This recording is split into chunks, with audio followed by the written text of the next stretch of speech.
تم پر حرام.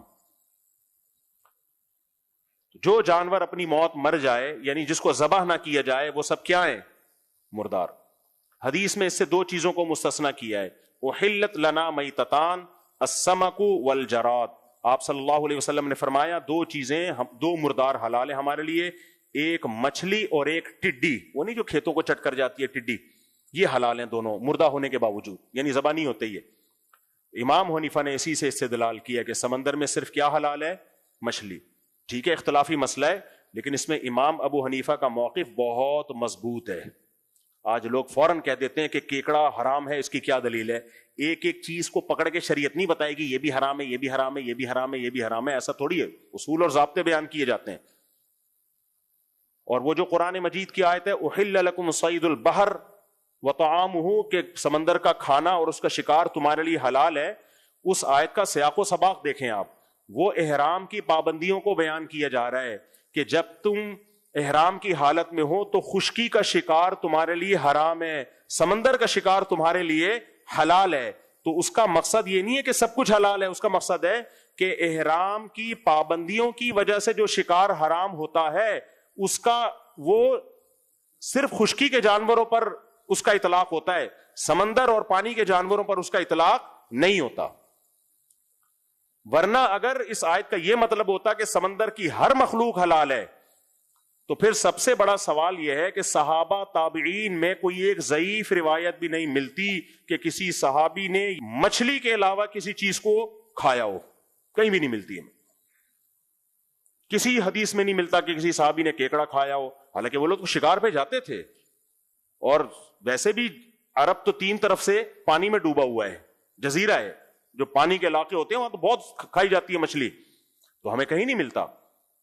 تو یہ بہت بڑی دلیل ہے امام حنیفہ کی کہ سمندر کی صرف مچھلی حلال ہے. پھر وہ مچھلی ہو, بھلے ویل مچھلی ہو, وہ ایک نے پھینک دی لمبی کہ ویل مچھلی فقہ حنفی میں حرام ہے, اپنی طرف سے پھینکتا رہتا ہے بیٹھ کے, کوئی حرام نہیں ہے بھائی, خود ہی پھینکتا ہے کہ ویل مچھلی فقہ حنفی میں حرام ہے. پھر نیچے لوگوں نے اوپر نیگیٹو کمنٹس کی ہوتے ہیں حنفیوں کو, دیکھو ابے تو پوچھ تو لو کسی حنفی عالم سے کہ حرام ہے بھی کہ نہیں ہے. جب مچھلی ہے تو کہاں سے حرام ہو گئی؟ منہ سے پھوٹ بھی رہے ہو مچھلی اور اس کو حرام بھی کہہ رہے ہو. تو مچھلی ہو تو ایک سوال تو یہ پیدا ہوتا ہے کہ اگر ہر قسم کی مخلوق حلال ہے تو پھر صحابہ نے سے ثابت کیوں نہیں ہے؟ دوسرا اس سے بھی بڑا سوال ہے کہ سمندر میں ایسا ایسا گند نکلتا ہے نا کہ وہ چائنا والوں کے علاوہ کوئی بھی نہیں کھا سکتا. پھر تو مگرمچھ بھی حلال ہوگا, پھر تو کچھوا بھی حلال ہوگا, مگرمچھ کے انڈے بھی حلال ہوں گے, کچھوے کے انڈے بھی حلال ہوں گے. آپ کہہ سکتے ہو کچھوا تو خشکی کا جانور ہے, تو میں خشکی کے کچھوے کی بات نہیں کر رہا, پانی کے کچھوے کی بات کر رہا ہوں. آپ کہہ سکتے ہو بھائی کچھوا پانی کے علاوہ باہر بھی رہتا ہے, مگرمچھ پانی کے علاوہ باہر بھی رہتا ہے. زیادہ ٹائم کچھوا اور مگرمچھ وہ پانی میں گزارتا ہے, تو ایسے باہر تو کیکڑا بھی آتا ہے. پھر تو پانی کی مخلوق اسے کہا جاتا ہے جو زیادہ ٹائم پانی میں گزارے, کم ٹائم پانی سے باہر. میں ابھی افریقہ 3 یا 4 چکر تھا, جنگلوں میں ہی رہا ہوں. میں مگرمچھوں کو صبح سے لے کے شام تک ترستا تھا کہ تھوڑا سا باہر نکلا تاکہ ہم بھی تیری زیارت کر لیں. بہت تھوڑے ٹائم کے لیے باہر آتے ہیں, زیادہ ٹائم یہ کس میں گزارتے ہیں؟ پانی میں گزارتے ہیں. تو اس لیے صرف یہ کیکڑے کا مسئلہ نہیں ہے, اور ہم اس اختلافی مسئلے میں شدت نہیں کرتے, لیکن ہم اس لیے یہ اتنی مضبوطی سے بیان کر رہے ہیں کہ یہ ہمیں بے وقوف سمجھتے ہیں. پہلے زمانے میں جب اختلافی مسئلہ بیان ہوتا تھا تو کیسے ہوتا تھا؟ امام شافعی کیسے بیان کریں گے بھائی میری رائے میں یہ کیکڑا حلال ہے, شوافع اس طرح بیان کرتے ہیں, ابو حنیفہ رحمہ اللہ کی رائے میں یہ جائز نہیں, ان کے یہ دلائل ہے, ہمارے یہ دلائل ہیں, ختم. آج کیا کرتے ہیں یہ لوگ جو نئے نئے اسکالر آ رہے ہیں, مناظرے کے چیلنج, طنز, بدتمیزی, یہ اندھے مقلد ہیں, ان کے پاس دلائل نہیں ہے. ابھی وہ ایک قاری خلیل صاحب ہے نا, ان کا کلپ آیا کہ اتنا سخت لب و لہجہ اختیار کیا نا انہوں نے خواتین اور مردوں کی نماز میں فرق کے بارے میں. انہوں نے کہا میں قسم اٹھا کے کہتا ہوں حنفی لوگ جو عورتوں کو کہتے ہیں سمٹ کے نماز پڑھے, یہ اندھی تقلید میں کہتے ہیں. چلو ہم اندھی تقلید میں کر رہے ہیں, ابو حنیفہ کیوں قائل ہیں عورتیں سمٹ کے نماز پڑھیں؟ وہ بھی اندھی تقلید میں. امام شافعی کیوں قائل ہیں کہ عورتیں سمٹ کے نماز پڑھیں؟ وہ کس کی اندھی تقلید کر رہے ہیں؟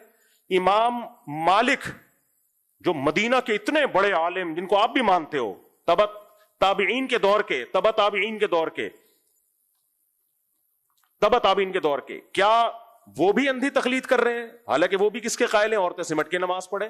امام احمد ابن حنبل جو امام بخاری کے استاذ ہیں، وہ بھی کس کے قائل ہیں؟ عورتیں سمٹ کے نماز پڑھیں۔ یہ سارے اندھے مقلد تھے، ایک آپ ہی دنیا میں آئے ہو قرآن و سنت کو سمجھنے والے، اور پھر دلیل کیا دے رہے ہیں؟ وہ میرا کلپ چلا دینا ان کے ساتھ۔ مجھے قاری خلیل سے ذاتی بغض نہیں ہے، آپ اختلافی مسئلہ، آپ کی اگر رائے ہے تمیز کے دائرے میں بھی بیان کر سکتے ہو، لیکن یہ لوگ ایسے بیان کرتے ہیں کہ قرآن و سنت ان پہ اترا ہے، باقی پوری امت ہزاروں سال سے، صدیوں سے گھاس کھا رہی تھی، کسی کو قرآن و سنت سمجھ میں آیا ہی نہیں ہے، ان پہ نازل ہوا ہے، یہ ہے جو ہمیں سمجھائیں گے۔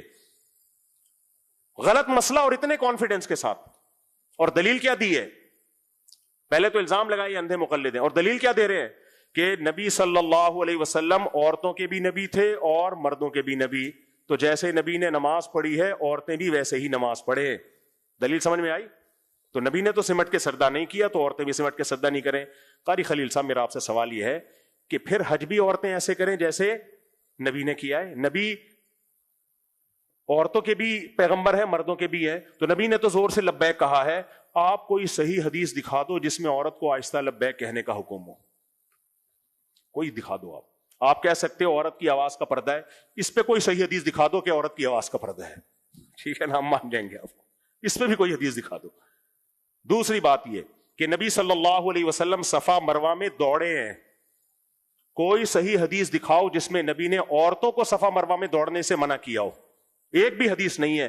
حضرت عائشہ کے ایک قول ہے، وہ بھی ضعیف، اور وہ بھی تو حضرت عائشہ کا قول ہے نا، نبی کا حکم تھوڑی ہے، اور وہ بھی ضعیف سند ہے، حضرت عائشہ سے ثابت نہیں ہے، وہ صحیح سند سے نہیں ہے۔ آج اگر کوئی آپ ہی کے مسلک کا اٹھ کے مولوی فتویٰ دیتا ہے کہ عورتیں صفا مروہ میں دوڑیں گی، اور اس لیے بھی دوڑیں گی کہ حضرت ہاجرہ کیا تھیں؟ عورت تھیں، وہ تو دوڑی تھیں، اور دلیل میں پھر احناف تو کھڑے ہو جائیں گے نا، شافی، حنفی، مالکی اور حنبلی، یہ سارے کھڑے ہو جائیں گے، بولیں گے نہیں بھائی یہ چاروں فقہ اس پر متفق ہیں کہ عورت چلے گی دوڑے گی نہیں۔ آپ کہو گے اصل میں یہ اندھی تقلید کر رہے ہیں، یہ نبی صلی اللہ علیہ وسلم کو صرف مردوں کا پیغمبر مانتے ہیں، عورتوں کا نہیں مانتے۔ تو کیا یہ آپ کی بات صحیح ہوگی؟ اگر صحیح ہوگی تو پھر آپ یہ فتویٰ دیں کہ عورتیں دوڑیں گی چلیں گی نہیں، اور ناصر البانی نے تو دے بھی دیا فتویٰ کہ دوڑیں گی چلیں گی نہیں۔ تو ہم یہی کہیں گے میرے بھائی، ہر مسئلہ قرآن و حدیث میں صراحتاً مذکور نہیں ہوتا، بہت ساری چیزیں سینہ بسینہ تواتر سے چلی آتی ہیں، متفق علیہ ہوتی ہیں، ان کے خلاف جب تک کوئی حدیث نہیں ہوگی، بلکہ وہ حدیث بھی رد کر دی جائے گی، کیونکہ اجماع کی حجیت حدیث سے، حدیث کا حدیث ہونا ہمیں اجماع سے پتہ چلتا ہے، حدیث کی کتابوں کا برحق ہونا، اجماع سب سے مضبوط دلیل ہے، کیونکہ نبی نے فرمایا یہ امت گمراہی پہ کبھی جمع نہیں ہو سکتی۔ تو آپ نے تو مان لیا کہ امت گمراہی پہ جمع ہو گئی تھی، تو اس لیے میں فروعی مسائل میں شدت کا قائل نہیں ہوں، لیکن یہ لوگ اس طرح سے مسائل بیان کرتے ہیں کہ لوگ ہمیں نہیں، ہمیں بے وقوف سمجھ لو میرے بھائی، ہم جیسے سینکڑوں آئے سینکڑوں چلے جائیں گے، یہ بات ہم تک نہیں۔ میں خواتین کے سمٹ کے نماز کا قائل نہیں ہوں اکیلا، چاروں امام قائل ہیں جن کو پوری دنیا نے فالو کیا ہے، تو لوگ مجھے بے وقوف نہیں سمجھیں گے، لوگ کس کو بے وقوف سمجھیں گے؟ کہ امت گھاس کھا رہی تھی۔ امام بخاری کے استاذ امام احمد بھی غلط، امام شافعی اتنے بڑے حدیث کے عالم وہ بھی غلط، امام مالک کا تو اتنا بڑا مقام ہے، ان کے تو اتنے فضائل حدیث سے ان کی فضیلت ثابت ہے، بہت ساری کچھ حدیثیں ایسی ہیں جو لوگوں نے امام مالک پہ منطبق کی ہیں کہ اس سے مراد امام مالک ہے، سب غلط۔ بھائی آپ اکیلے آئے ہو یار۔ تو اس لیے جو جب بھی خواتین اور مردوں کی نماز میں فرق کے بارے میں یہ دلیل پوچھا کرے نا کہ نبی سے دکھاؤ کہ عورتیں مردوں کی طرح یعنی سمٹ کے نماز پڑھیں گی، تو ان سے بولو آپ حدیث سے دکھا دو عورتیں چلیں گی دوڑیں گی نہیں، اسی وقت پروگرام کیا ہو جائے گا؟ بڑھ جائے گا۔ تو یہ رمضان ان باتوں کے لیے ہے نہیں، لیکن تکلیف ہوتی ہے کہ پہلے ہی لوگ مذہب کو فالو نہیں کر رہے، اور آپ ہمارے اتنے بڑے بڑے اسکالر سے لوگوں کا اعتماد اٹھا دو تو پروگرام تو امت کا بڑھ گیا، برباد ہو گیا پروگرام۔ تو جو امت جس طرف گئی ہے میرے بھائی اسی کو فالو کرو۔ تو یہ میں اس لیے یہ سمندر کی چیزیں حلال ہے حرام ہے یہ اختلافی مسئلہ ہے، میں اس میں شدت نہیں کرتا، لیکن میں شدت کیوں کر رہا ہوں؟ اس بیس پہ کہ ہمارے مخالفین بہت شدت سے بیان کرتے ہیں، ایسے پیش کرتے ہیں جیسے امام حنیفہ کو تو قرآن و سنت کا پتہ ہی کوئی نہیں تھا۔ تو اب سمجھ میں آ گیا کہ اگر آپ سمندر کی میرے بھائی پانی کی ہر مخلوق کو حلال کہتے ہو نا، تو آپ کو کچھوے کو بھی اور مگرمچھ کو بھی حلال کہنا پڑے گا. تو کچھوے کے انڈے کھائیے آپ, اور مگرمچھ کے انڈے بھی جائز ہونے چاہیے. ہم تو تھائی لینڈ گئے تھے, وہاں لوگ مگرمچھ کھا رہے تھے, میں تو الٹی آ رہی تھی دیکھ کے. ہم کہہ رہے تھے اللہ تیرا کتنا شکر ہے, تو نے ہمیں مسلمان بنایا, ان گندگیوں سے تو نے ہمیں بچا لیا. ہو سکتا ہے کوئی شاذ قول نکل آئے کسی بزرگ عالم کا کہ وہ کچھوے کے قائل تھے. ایسے شاذ قول تو ہر ایک کے نکل آتے ہیں, کوئی کچھوے کے جواز کا فتویٰ دیا ہو, یا کسی سعودی سلفی عالم کا کوئی قول نکل آئے. ایسے تو شاذ قول نکلتے ہیں, پبلک اس کو مانتی نہیں ہے.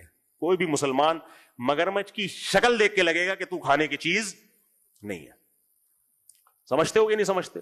تو اس لیے امام صاحب نے جو احتیاط والا قول لیا ہے نا کہ صرف مچھلی. اب جھینگے میں اختلاف ہے کہ مچھلی ہے یا نہیں ہے. ہماری رائے یہ کہ مچھلی نہیں ہے. حضرت مفتی تقی عثمانی صاحب کی رائے یہ کہ مچھلی ہی کی ایک قسم ہے. وہ ایک اختلافی مسئلہ ہے, میں اس میں نہیں کئی دفعہ میں اس کو ایکسپلین کر چکا ہوں, تو وہ ایک الگ مسئلہ ہے. بہرحال ہاں یہ بات ضرور ہے, ہم بہت براڈ مائنڈیڈ ہیں, بہت براڈ مائنڈیڈ.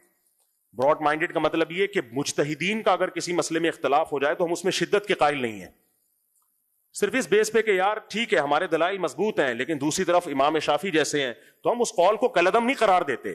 اسی وجہ سے ہم نے کہا کہ کیونکہ عالم اسلام میں سب ابو حنیفہ کو فالو نہیں کرتے, بہت سے امام شافعی کو فالو کرتے ہیں, بہت سے امام احمد بن حنبل کو فالو کرتے ہیں. یہ ہے فرقواریت ختم کرنے کا طریقہ کہ ان کی رائے کا بھی احترام کیا جائے. تو اس رائے کا احترام ہے کہ احناف مچھلی کے علاوہ کسی چیز کو جائز نہیں کہتے, لیکن باقی سمندر کی مخلوق کی تجارت کو حلال قرار دیتے ہیں, کیونکہ اس کے اسلام ہی میں اس کے جواز کا قول بھی بہت سارے فقہا نے کیا ہے. تو ان کو آپ کالعدم نہیں قرار دے سکتے, کالعدم نہیں قرار دے سکتے. تو یہ ظرف آپ کو احناف میں ہی ملے گا. باقی جو آج کل مارکیٹ میں چل رہا ہے تو بس میری رائے ہے اور وہی صحیح ہے, اور اس سے ذرا بھی انحراف نہیں کرنا اور دائیں بائیں نہیں جانا, ایسا نہیں ہوتا. ایسا کرو گے تو چند بے وقوف خوش ہو جائیں گے آپ کی باتوں سے, آپ کے نعروں سے. کوئی پڑھا لکھا آدمی کبھی بھی ان چیزوں سے متاثر نہیں ہوگا.